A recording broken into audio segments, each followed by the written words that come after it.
আসসালামু আলাইকুম। তোমরা যারা আইএইচটি ও ম্যাথসে ভর্তি পরীক্ষা দিতে যাচ্ছ, তোমাদের জন্য আজকের এই ফ্রি ক্লাস জীববিজ্ঞানের রেচন প্রক্রিয়া অধ্যায়। এই অধ্যায় থেকে আজকে যে প্রশ্নগুলো নিয়ে আলোচনা করব, যদি এই অধ্যায় থেকে কোনো প্রশ্ন আসে তাহলে তোমরা এই প্রশ্নের মধ্যেই কিন্তু কমন পেয়ে যাবে। তার জন্য এই ক্লাসটি তোমার জন্য হতে যাচ্ছে অনেক গুরুত্বপূর্ণ। তো সবাই মনোযোগ দিয়ে এই প্রশ্নগুলো দেখো।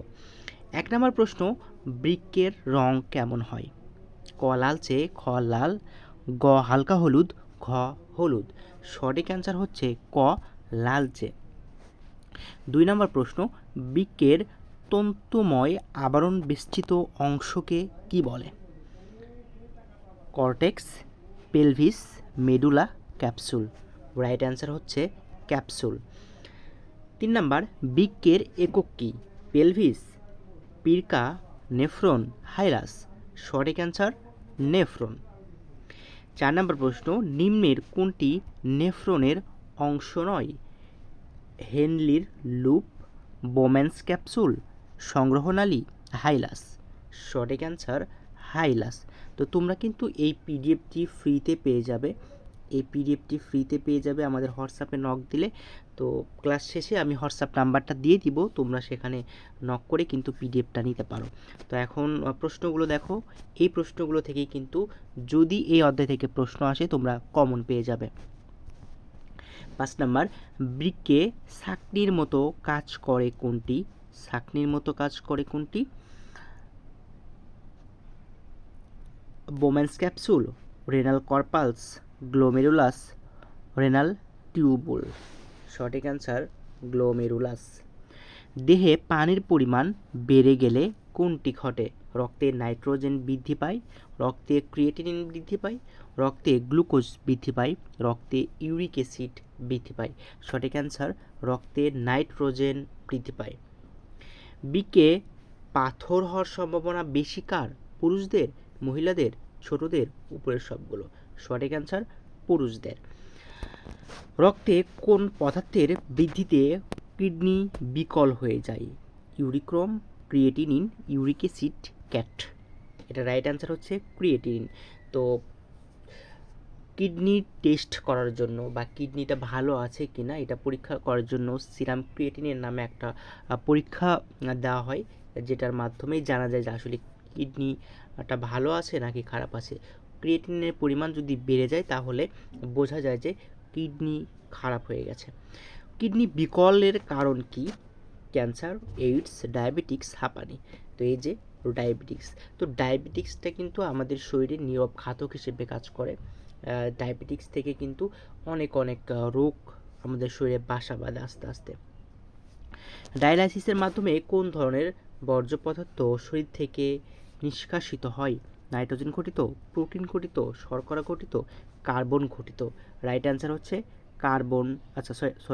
নাইট্রোজেন ঘটিত।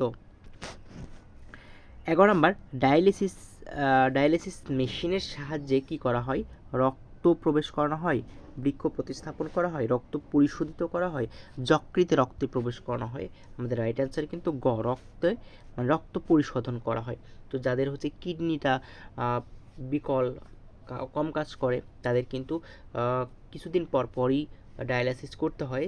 ডায়ালাইসিসের মাধ্যমে হচ্ছে যে কি রক্ত পরিশোধন করা হয়, দূষিত রক্তগুলো বের হয়ে আসে এবং হচ্ছে সেগুলো একটা ফিল্টারের মাধ্যমে পরিশোধিত হয়ে আবার কিন্তু আমাদের হার্টে বা চলে যায়।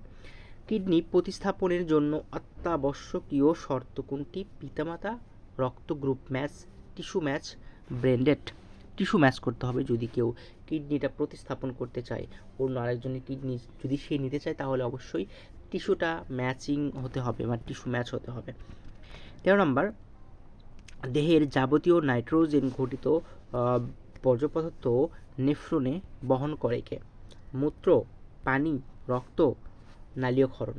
অর্থাৎ আমাদের দেহের যে নাইট্রোজেন ঘটিত বর্জ্য পদার্থগুলো আছে সেগুলো নেফ্রনে কে নিয়ে যায়?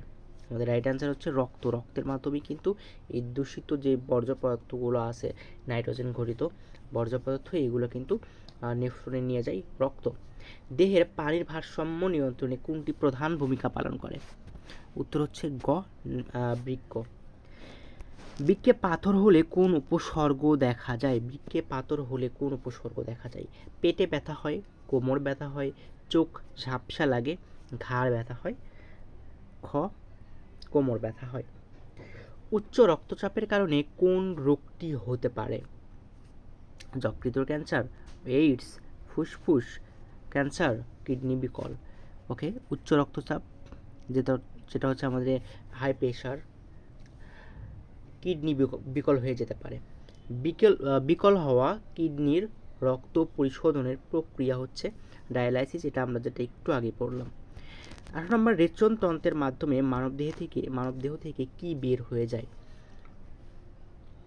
অতিরিক্ত পানি বের হয়ে যায়, যেটা হচ্ছে নাইট্রোজেন ঘটিত যে বর্জ্য পদার্থগুলো কিন্তু বের হয়ে যায়।